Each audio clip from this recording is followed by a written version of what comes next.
The Rush Boys. The Rush Boys, man. We're gonna come in. We're gonna mob your gig. The Rush Boys. Kind of like the Good Old Boys, but the Right. Rush Boys.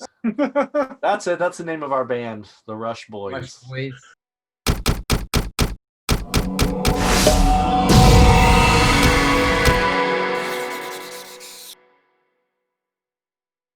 Welcome to Rushy Talk. Today is January 7th, 2021, and it is actually the anniversary of Neil Peart's passing. So we're going to talk a topic today about all things Neil. Our next guest is one of the greatest drummers in all of rock and roll. He has defined the scene in this country for 40 years. With his composition, craft, and technique, his drumming was songwriting. My determination was more important than talent early on. I think for most things you do have to have a bit of a knack, but I had to work so hard to learn so many things, but I was relentless in terms of determination. When you were playing the drums, is that hard? And we've got Chad Kulskar from the Rocinante. Hello, hello. You love him. He's sporting an 80s Geddy raccoon head. And then we've got Reed Hayes at Hello. Studios. How's it going? And he's got a pretty cool Neil collage background. And that's right. And Chad's got his Neil background as well. And I'm actually in the outfield of the back cover of the Signals album. And my name's Sean from Sonic Playground Studios, hanging out. So cool, guys. Well, we're gonna talk about all things Neil today, but let's talk about inspiring things, right? Yeah. Is that good? Yes. Yeah, I think that's a good idea. You know, everybody, it's sad, and of course we were all heartbroken when it happened, but you know, there's so much that he contributed and whatever. You know, I prefer to look at it positively, not his death, but just look at his life and his drumming and his rushiness and all that positively. So I think that's a good way. Absolutely. Good way to go. It's still weird that he's gone. You know, I mean, I suppose it'll be like that for a long time, but yeah, it's like I agree with Chad. I try to think of it more as a great memory to all the times that I've seen Rush live, and just the fact that they were a part of my life, you know, for so long. You know, every album, every tour, you know, you were there. You know, it's, you know, multiple times for me. You know, I followed them around if I could. You know, if I could have afforded it, I would have been one of those people on the front row on the DVDs. You know, you know, whatever. You know. I guess really it just comes down to this. I was always used to them just being there, you know. And even after the R40 tour, when they retired, and there was this, you know, possibility that they might come back or whatever, I didn't believe they would come. I knew they were done. Yeah. But still, there was this kind of like comforting knowing that they were around, you know. I mean, even now with Geddy and Alex, they're around. Yeah, but when Neil passed, it's like now you watch an old video or you see some old pictures or something, and it just it brings on a whole new meaning to it too. You know, because he's gone, and I mean it is sad, but I was like what Chad was saying too. I think that is, you know, there's a lot of I mean, regardless, there's, you know, it's been nothing but an uplift and positive thing in my life.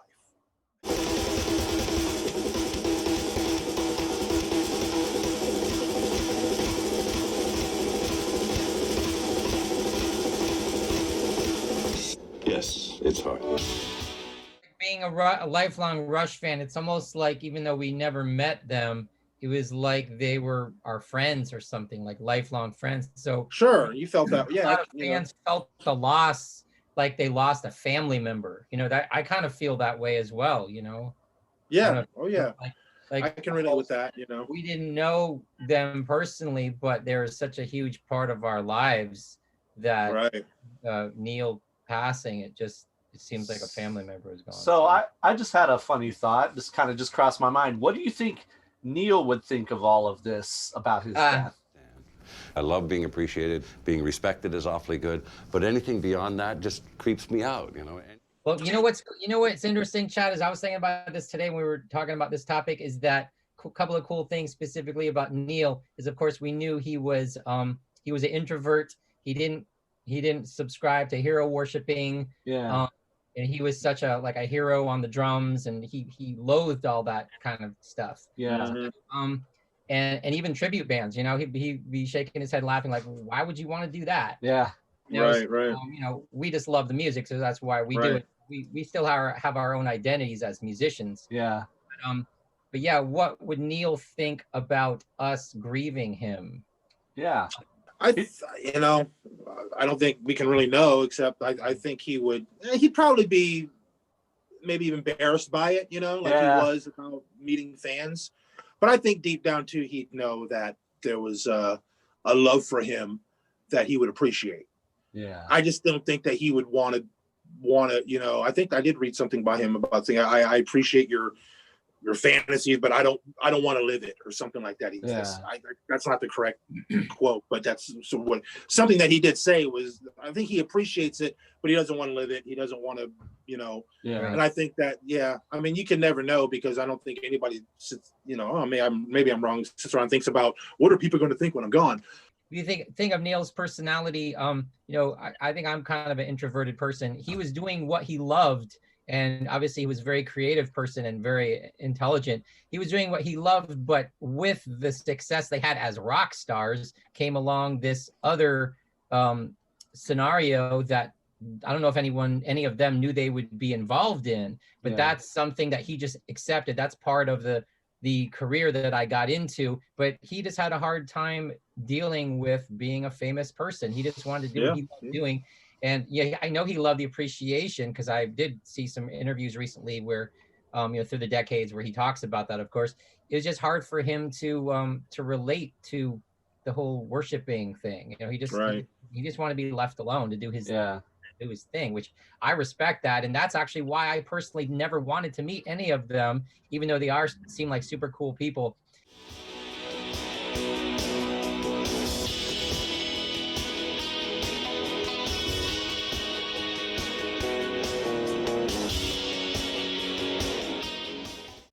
All right, so here's a question for you. Aside from all the stuff that everybody talks about his playing and why he's so great, what is it to you? What's the one unique thing to you that stands out about his playing and why he's important? I think I know what it is for me. I'll go ahead. It's, you know, aside from all the chops and all that stuff, honestly, he's one of the most musical, melodic drummers I've ever heard. How many drum parts of his can you sing? You know, right? You know, whatever. You know. Oh yeah. His parts are singable. They're melodic. They're melody lines, and I can't really think of a whole lot of other drummers that play like that. You know. Oh no. Right. So he wrote his parts. You know. Yeah, but I mean, like I said, his lines are counter lines to what Geddy's doing, or you know what I mean. Oh yeah. They're actually singable. His drum parts are singable. You know, it's not just chops. Agreed.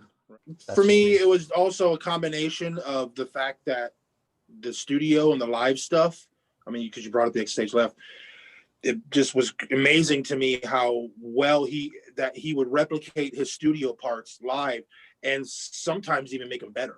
Yeah, you know, like his drum parts evolved, you know, even past the release of their albums.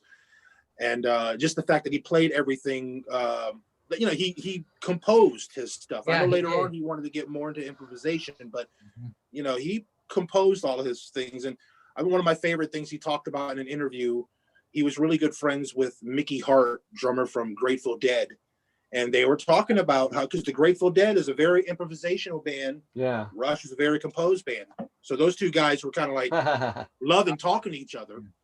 And they, you know, what Neil, the conclusion from some of the things that Mickey Hart said, Neil said, was that improvisation is great. A lot of spontaneity, a lot of magical things can happen. But if you're having a bad night, it could also be horrible. Yeah, definitely. The balance of that's why Neil said he would rather compose his stuff. Yeah. That way he knows if he goes in front of an audience and he's having a bad night, he can at least count on his written parts. Yeah. And I totally related with that. I was like, that's a great idea. It's like you can at least count on the stuff that you know you composed. And those are good. But if you're just improvising and you're just having a crap night, it could be disastrous, you know. But other than that, there's so much more about. I mean, I can't really say it all. I mean, you know, he was just, you know, the reason I got so into drumming. Yeah. And he was the reason that, I mean, everything about what he did just appealed to me. The big kit, the fills, of course, you know. And if you want to call it overplaying, I don't think it was overplaying. I think he played just what the songs needed, you know. Yeah. But some might argue with that. That's fine. That became part of his style that was incorporated. Yeah, well, I mean, they were a three-piece band. He had more holes to fill, right? You know, Had he been playing in a big 8-piece kind of thing, you know, he might have just stuck to just, keeping the groove. But he had so much freedom in that. I mean, Rush was no doubt the perfect outlet for his abilities. Oh, sure. Yeah. Okay, so let me add to that. So in addition to his monster drumming, of course, his lyrics, and the way he wrote his parts and his lyrics and basically the rhythms of the way those both work together, to me, always amazed me. We were talking about Tom Sawyer even the other day, and that groove in Tom Sawyer, and how lyrically and rhythmically all of Neil's parts were just they were just like ear candy, just amazing. Yeah, to hear how they glued. I mean, rhythms work together. And then on top of that, you've got Neil's themes, his literary skills and concepts, and how he made all of those, advanced concepts and advanced thoughts work in rock music. Oh yeah. We talked about this, how it was just sincere and it was genuine, and it was just amazing because the topics were just amazing topics, Yeah. So and then all the phases he went through, from the sci-fi stuff, the Ayn Rand stuff, then the more personal stuff where it was reflective personal stuff, life experiences and those types of things. I mean, there's always something for everyone as far as the themes that they came up with, and every collection of song lyrics he had for each album, just they worked so well together. Even an album like 2112, I mean, side 2 of 2112, I know he didn't write all those lyrics, but it was just amazing how the themes, we talked about concept albums, but I really kind of mean more themes. The lyrics he wrote for like Power Windows dealt with the theme of power. Exactly. And Roll the Bones dealt with the theme of chance, and those types of things. Oh yeah, that's just genius there's stuff. So much magic in all that. So right. That's so cool. Anyway. And it made me proud to like Rush. I mean, even the people, just to know everything that you were just talking about, Sean, when other people would say something negative about Rush, all I could ever think was like, you just don't know the depth of quality in that music, and just how much there is to really appreciate in Rush. I mean, obviously we're talking about Neil, but just Rush, the whole thing. I mean, there's so much to appreciate in there if you want to dig into it. And there's just, I mean, some people just, I guess they don't want to bother, and that's fine. But there's a lot to dig into with if you want to appreciate, right? And like I said, the themes, man, that's some. Like we'll have to talk about that on another show. Oh, definitely. That's great stuff. I think for some people that it went over their heads, and they didn't want to have to think much. Wasn't Rush also called Thinking Man's? Sure, yeah. I mean, I knew people that said that it wasn't really rock and roll because of the, whatever, invisible airwaves crackle with life. To them, that's like, some people just have a problem with that. For I guess they want to hear, I partied like an animal and banged I party every day. Whatever, yeah. I mean, hey, I like that too. But when people talk about boredom, for example, I can honestly say I've never been bored for a second in my life, but I've always found another way not to be. I don't take for granted that people just admire what we do, so whatever we do, they'll admire. Every audience, I feel like we have to earn them.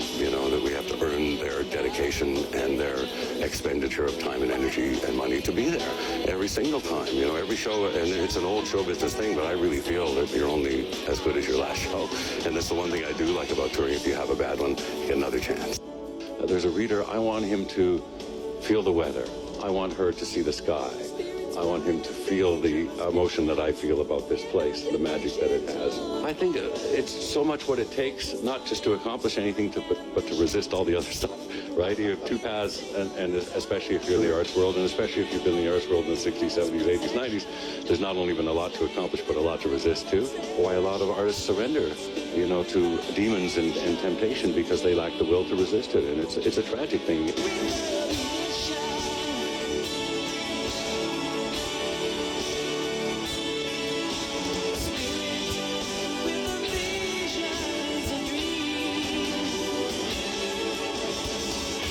So anyway, thank you for tuning in to Rushy Talk with Rush Hour. We got Sean. Say goodbye, Sean. Bye. Thanks, guys. Say goodbye, Reed. Always a good time. Thank you. All right, now me and Neil here, we're going to get back to jamming. We got the talent show to practice for. So We'll see you next time. Also, remember, like and subscribe below. That would be a big help to us. And if you have any comments, any input on how Neil affected you, please put it in the comments below. See you guys. Later.